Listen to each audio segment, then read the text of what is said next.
on a day where we've got a high-class field of 8 declared for the latest edition of Festival Focus. You're very welcome back. I'm Tom Lee. On the line as ever is David Mullins, and we're going to jump straight in to this strong field, led in last Wednesday at Fairyhouse by 3-card Bragg, a horse who 5 days just before Christmas was unable to master In the Pocket at Naas, but he reappeared with this slick display in a small field novice at Fairyhouse, making all and eventually winning by 12 lengths. 3-card Bragg has got an entry in the Grade 1 Albert Bartlett. Bookies mainly go 8-1, although you can get 10-1 for that Cheltenham assignment. There are also quotes flying about between 6 and 8-1 for the Martin Pipe conditional jockey's handicap hurdle over a shorter distance. I thought it was interesting. The assistant trainer post-race at Fairyhouse described him simply as lazy and said the further he goes, the better he is. Mindful that his official rating going into Fairyhouse, David Mullins, was 133. Which of those two races, if either, the Albert Bartlett or the Martin Pipe, would whet your appetite with this lad, 3-card Bragg? And did you like him? Did he impress you? He impressed me the way he could stay, but as a Cheltenham novice hurdler or a Cheltenham handicap for the Martin Pipe, I don't think he showed enough oomph. He'd want to be going to Cheltenham very fresh and in good form. Adrian Heskin was hard at work the whole way on him. Hit the line very well and done everything good that way, but I just think you're going to need a bit of tactical speed or awareness around Cheltenham. Maybe he's just not showing us it yet. He was out in front on his own. He beat a nice horse of Willie, Spanish Harlem, who was well regarded before his first run in Gowran this year. It was a good run, but I don't think you're going to get away with that in Cheltenham in a full runner race.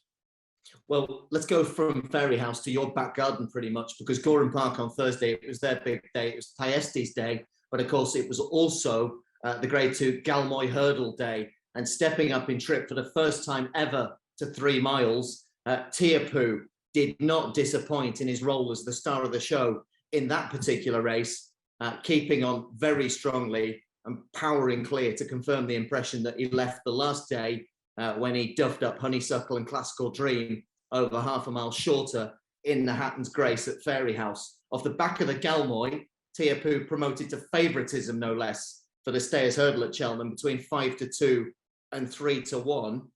Let me ask you this and play devil's advocate a little bit, because is the right horse in Teahupoo favourite? And the reason I ask you that, the only time he went to Cheltenham, we saw him running the 2022 Champion Hurdle and he finished Stonewall last. And the other potential problem, to what degree is Teahupoo ground reliant? Because all his best form is on a testing surface. When he goes to Cheltenham on spring ground, could be a different story. What do you make of Teahupoo? I think he's fairly solid. The Stayers Hurdle can end up being a race where has-beens go. This lad, he's beating Classical Dream, I think, who was the highest rated hurdler bar Honeysuckle in Ireland last year. He beat Honeysuckle as well. You can't fluke those two runs. He stepped up, showed on a good test around Gowran, 3 mile on soft to heavy ground. I thought it was fairly rock solid. I don't think there's too many holes in him. I know last year he didn't perform, but he was a 5-year-old. 5-year-olds can do that. And especially after maybe bottoming himself out in the Red Mills Hurdle on heavy ground a couple of weeks beforehand. I think he can put that down as the reason. I think he's fairly rock solid. And being the year older this year, he should be able to cope with the heavy ground. And he's getting the extra few weeks again before Cheltenham. Well, we know he can cope with the heavy ground, but what about when he goes to Cheltenham in 6 weeks' time and he potentially encounters good ground in Cheltenham that they never run him on in Ireland? And you can argue, I know, that you never get the opportunity to run him on that in Ireland through the winter, but you're not concerned about that. The right horse is favourite, 5-2, 3-1, whatever he might be at this moment. Teahupoo, the rising force. Yeah, no, I'm happy enough. He's by Mass Marvel. He's a light sort of framed horse. And if anything, I didn't think he travelled with much kind of gusto the other day. I thought maybe he wasn't enjoying the ground, and he could be vulnerable to the likes of Longhouse Poet or Somerville Boy, who are those sort of hardened horses on that ground. So I don't think ground is going to be a problem. This is Festival Focus, and we're not solely looking, folks, at Cheltenham, because this spans the spring festivals, the biggies, So Aintree potentially Punchestown as well. One horse I'm really looking forward to asking you about, David, Wonder Thyestes. He went missing for 1,022 days, indeed, between March 2020 and December 22. And that's the now 11-year-old, carefully selected, who showed us exactly why Connections persevered with him, toughing it out to win the Thyestes with plenty of weight on his back and justifying favouritism at 9-2. If you strip back the stats, carefully selected is 4 from 6 over fences. He's only had, and this is ludicrous when you think about it, 12 starts under rules in his entire racing life. Now, mindful that that might be the kind of stepping stone to take him to Aintree in April, does he strike you as the classic Grand National type? He's 25-1. And a little disclaimer here, folks, only one man in this call, and I'll give you a clue, it isn't me, has ridden the winner of the Grand National. So I think we should take heed of what he says. You're right, Tom, about the classic version of a Grand National horse. I don't know if he's going to have the gears. The fences are cut back a good bit this last 7 or 8 years. I think this guy, he probably needs that heavier, softer ground. He's 11-2. He's had his time off. He's had his injuries. I think he just could get left behind in a Grand National.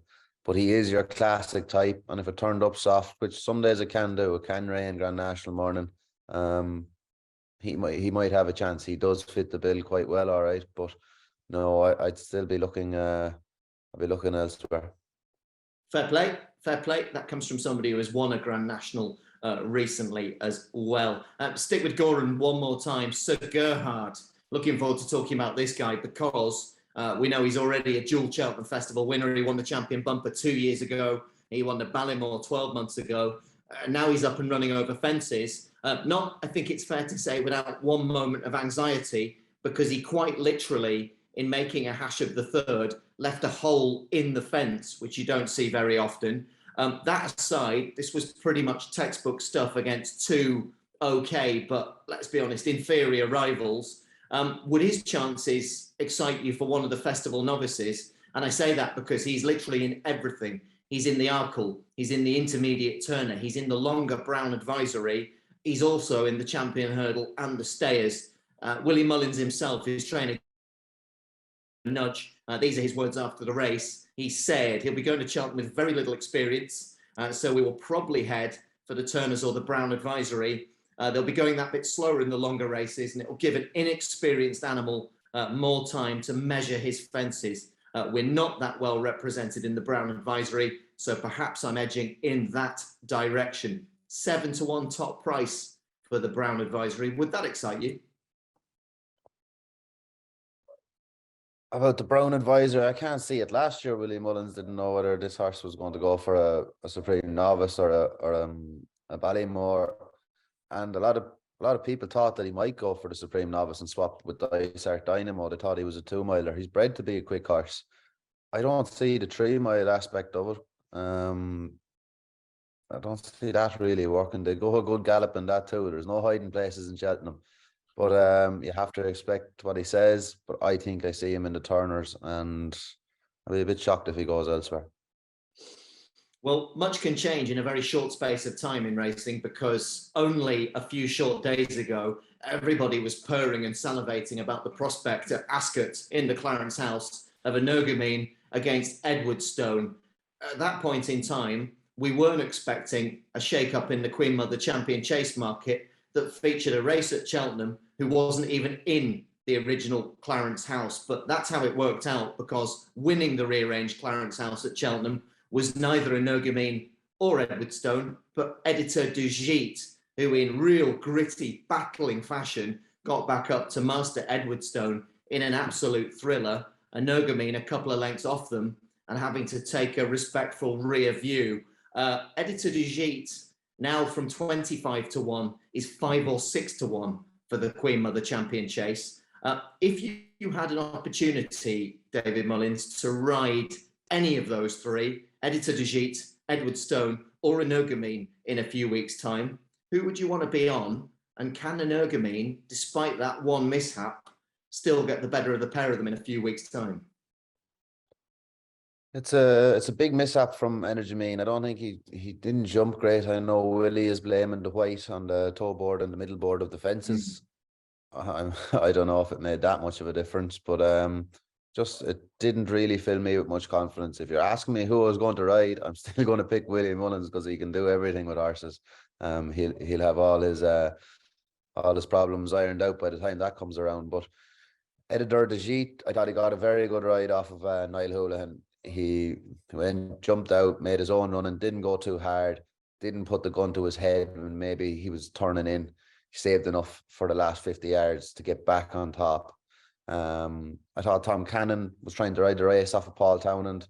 Paul Townend wasn't left with much turning in from Energy Mean, and it just kind of got Tom Cannon's horse. I can't think of his name now for some reason. I can't think when he got beat. Yeah. If you were walking down the street in Carlo today and you found €50 on the ground, and I approached you with a gun and said, David, you must put that €50 note and a name on a docket across a bookmaker's counter, and you had to choose right now between an Ergamine, Editeur de Gite and Edwardstone at the prices, you'd still, given the mastery of Willie Mullins, given the strength of your previous answer, just about side with him? Just about, yeah.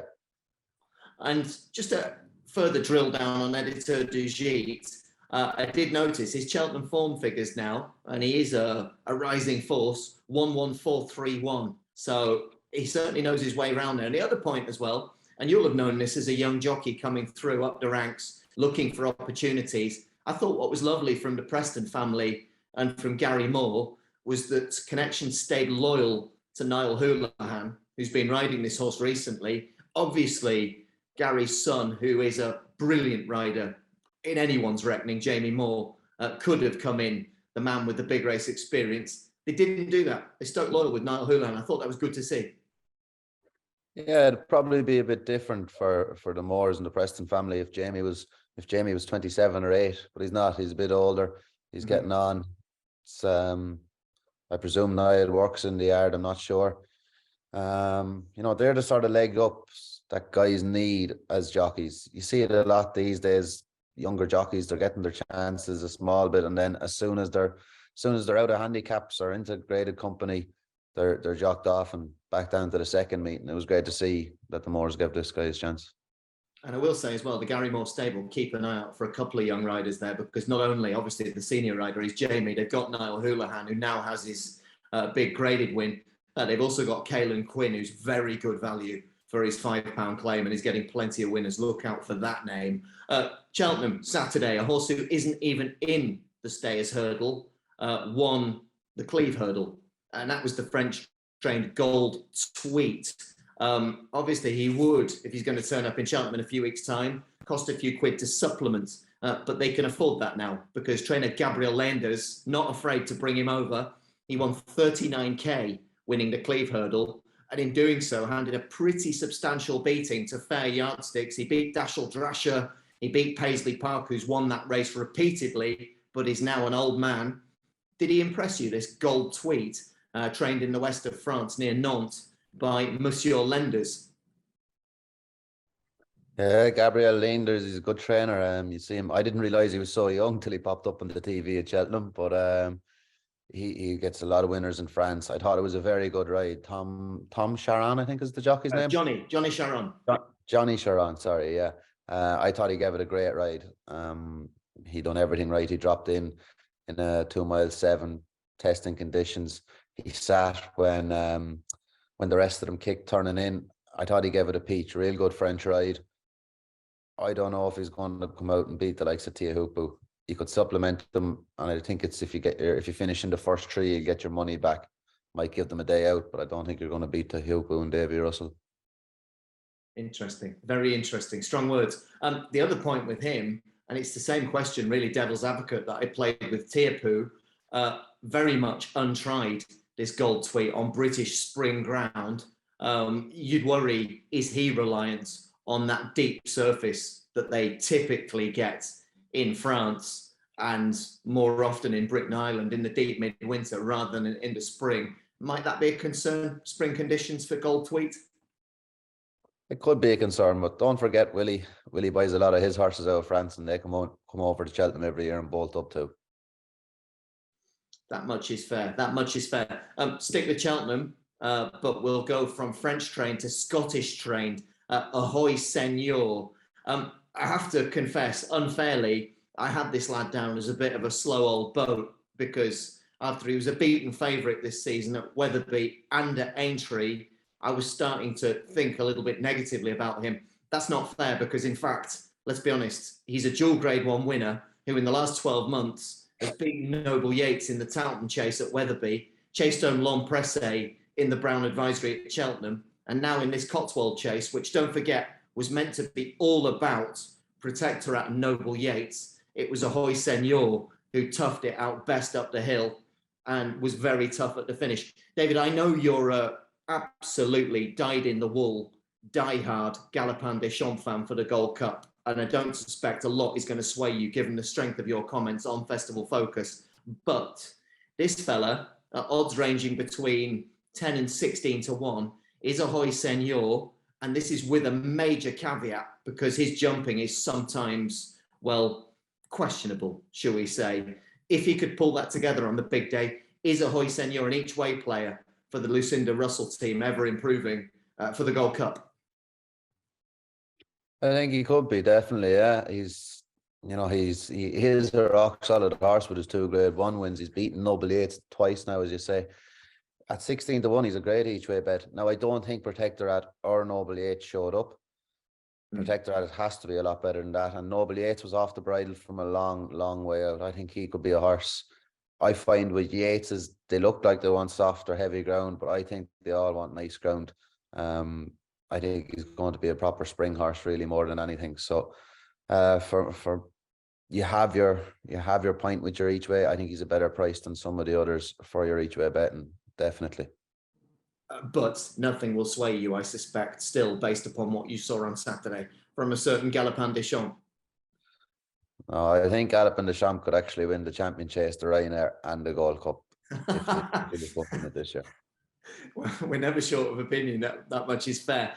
So it was a pretty eventful day at Cheltenham on Saturday. That rounds things off for this week's edition of Festival Focus, pretty much, except in time-honoured fashion. Looking back at the notes, we've got a pretty powerful squad of names.